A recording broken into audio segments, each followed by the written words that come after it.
Last week, Senator Bernie Sanders continued his fighting oligarchy tour in Portland, Maine. Typically, Sanders brings out familiar faces like AOC, but this time he welcomed to the stage someone with less national name recognition, at least for now. We can take back the wealth that belongs to us, that has been stolen by corrupt politicians and the corporations that bought them. That was Graham Plattner. He's a 40-year-old oyster farmer and military veteran who served 3 tours in Iraq and 1 in Afghanistan. He gave an impassioned speech challenging the status quo, fighting the powers that be, and appealing to working Americans. He is not a career politician. He does not hold elected office, but he's throwing his hat in the ring to try to unseat Maine's Republican Senator Susan Collins. I did 4 infantry tours in the Marine Corps and the Army.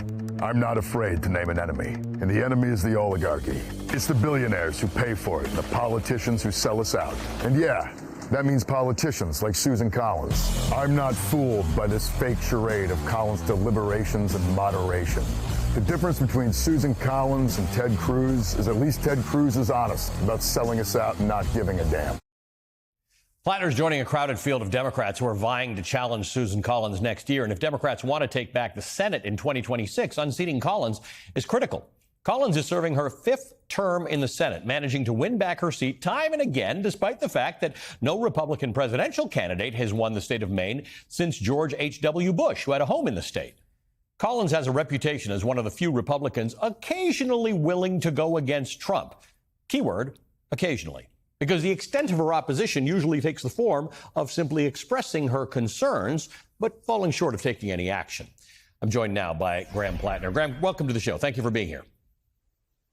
Thank you, Ali. Thanks for having me. You're leading into a particular issue here that I think a lot of Democrats are thinking about today, and that is this instinct to want to be moderate, to not upset, to not break the china, to not play a little bit dirty when times need.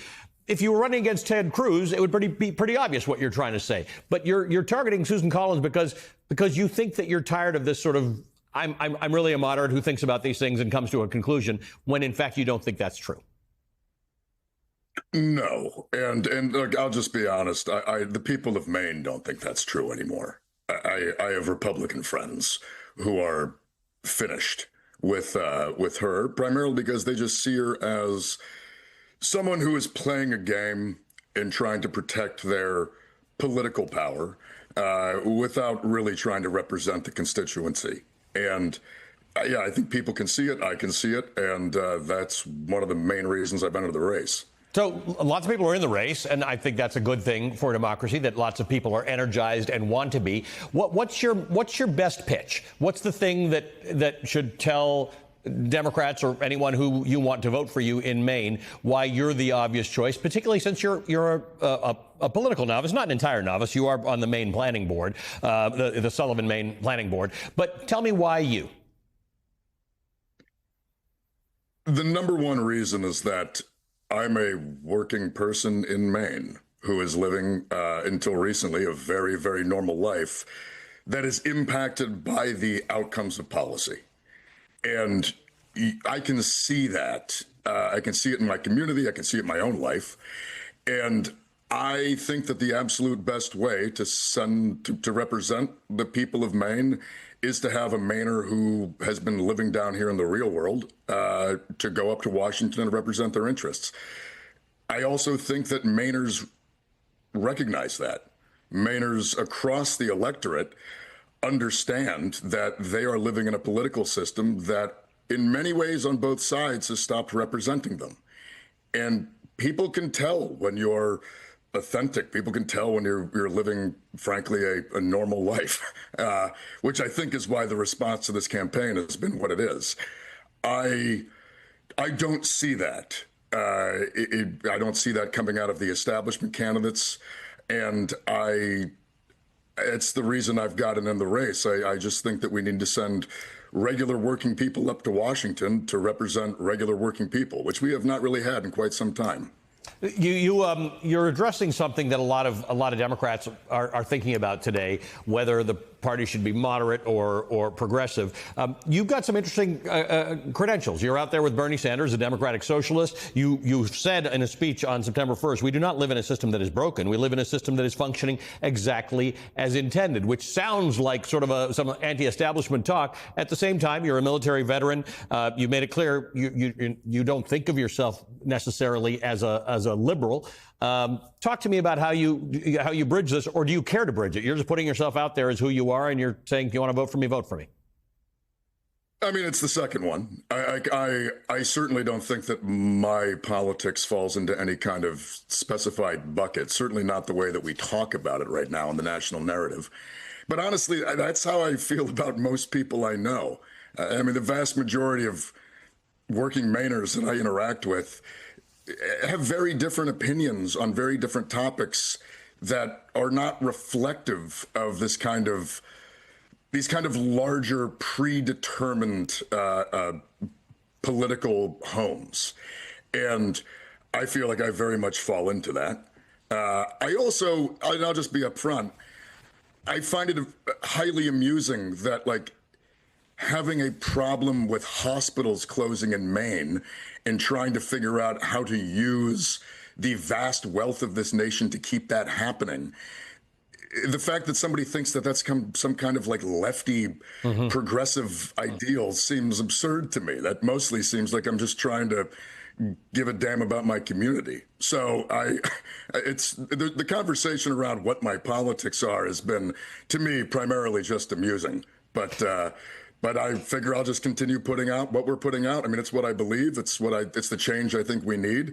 I think the people of Maine are into it, and I think we're going to win because of it. But I'm not trying to define myself in some way. Maybe that's the answer. I wasn't planning to talk to you about this, but it's developed in the last couple of days, this whole thing where we blew up this boat, in international waters. You're a military person. One of the things you've done 4 tours. I think you're Marine and Army. Is that correct? Yes. All right. So you know about laws, about what the military has to obey laws. We have had the Secretary of State, the Vice President, the Secretary of Defense or War, whatever you want to call them, and the President all say in the last 96 hours some version of we're above the law. Well, they're not. No one should be in the United States. Furthermore, there is this element right now where, I mean, I actually think this is pretty indicative of the problem we find ourselves in, which is we all have to sit here and have this conversation about, like, oh, is it okay to not play by the rules? I mean, the answer is obviously no, it's not okay.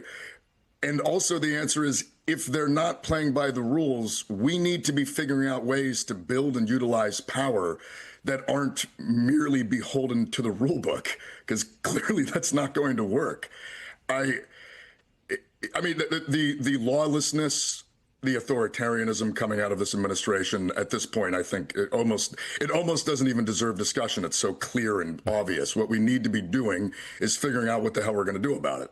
And for me, like, I mean, as a veteran, as someone that took my military service very seriously, to witness the United States military being used in such a flagrantly unlawful manner is embarrassing. It is terrifying. But again, at its core, for me, it's motivating. I mean, we need to figure out how to fight back and how to stop this, because just sitting around and having conversations about it, I don't think is the answer. I think winning elections and building power is the answer. Well, it's empowering that you're running.